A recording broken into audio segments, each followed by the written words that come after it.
guys, it's me, Innovative Creative, with another interesting story that is Dare Oh Dare, a story that you'll be loving.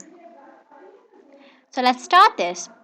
Once in a wild jungle, not much far from the river, there lived three young deer with their mother.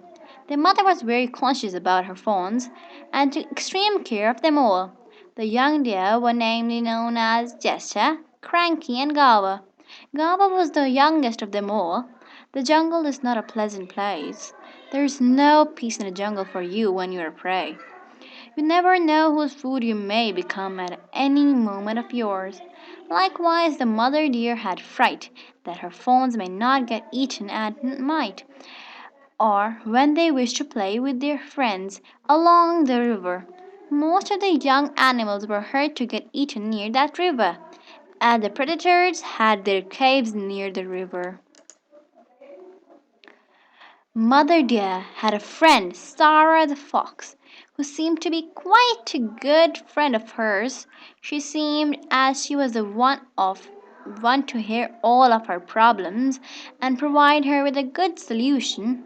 Mother Deer often sent Gava and his brothers to the riverside with her whenever the fawns wanted to go, because Sarah had gained her trust. Mother Deer thought that Sarah would protect her kids from harm. Sarah was a young, orange furred, bushy tailed, clever fox who had already befooled the majority of the animals of the jungle. She was known very well in the jungle for her betraying nature, but unfortunately, Mother Deer was not familiar with that. That's why she trusted Sarah that much.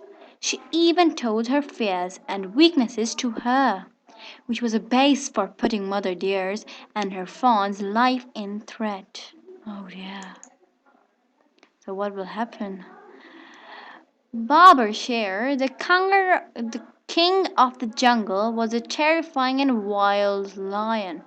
He had hair all over his face, and his red, scary eyes and frightening roars would take the skin off an animal.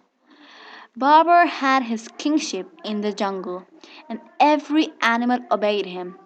Every single order of his was obeyed in seconds. He had chosen Sarah and her sister Ella as his personal helpers. Sarah and Ella would go to or near almost all the animals' houses in the jungle and would note the information gathered by listening secretly about their conversations on a tree bark.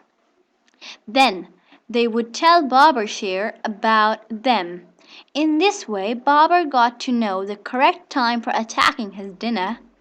As Mother Deer was a good friend of Sarah, she would often give her some berries, fruits, sweet roses, and sometimes even chick eggs by taking them from the nearby chicken's nest, which were Sarah's favorite.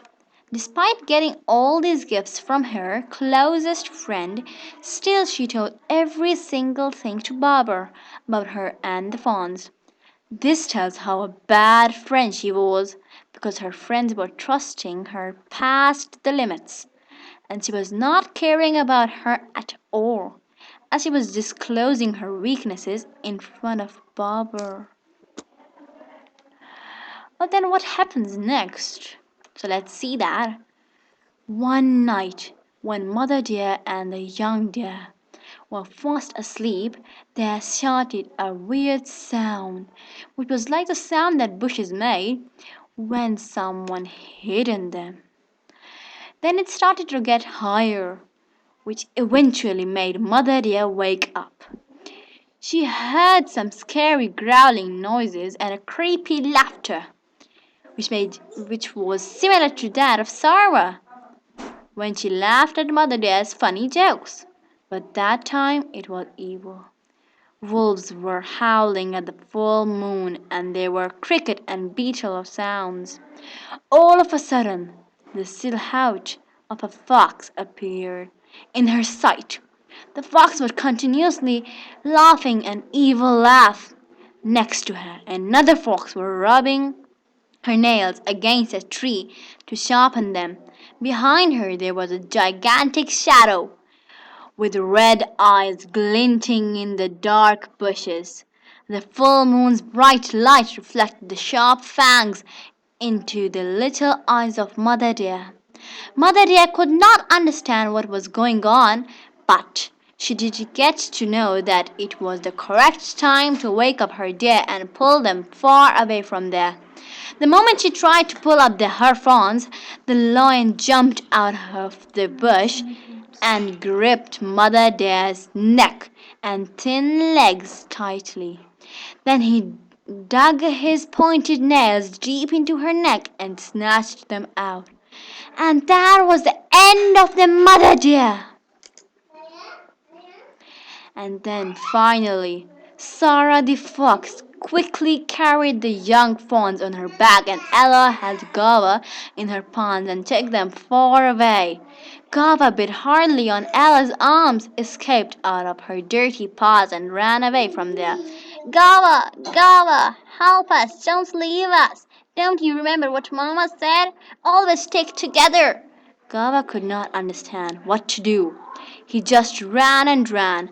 He still was sad for leaving his brothers behind, but one must save his life first, then of the others. Sarah and Ella had dinner of Jester and Cranky, while Gava got safe, thanks to God. Now he lives alone in the dreadful jungle in a bush, and makes a tear or two fall from the eyes, which whenever he remembers this tragic story of the end of his mother and sibling.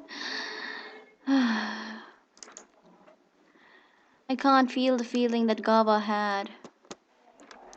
So that's the end of the story and end of mother and Gava's brothers.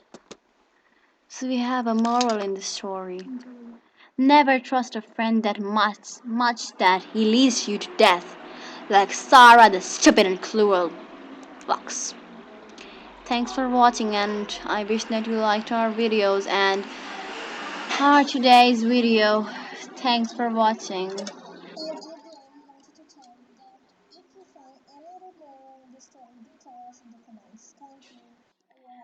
Thanks for watching, and close.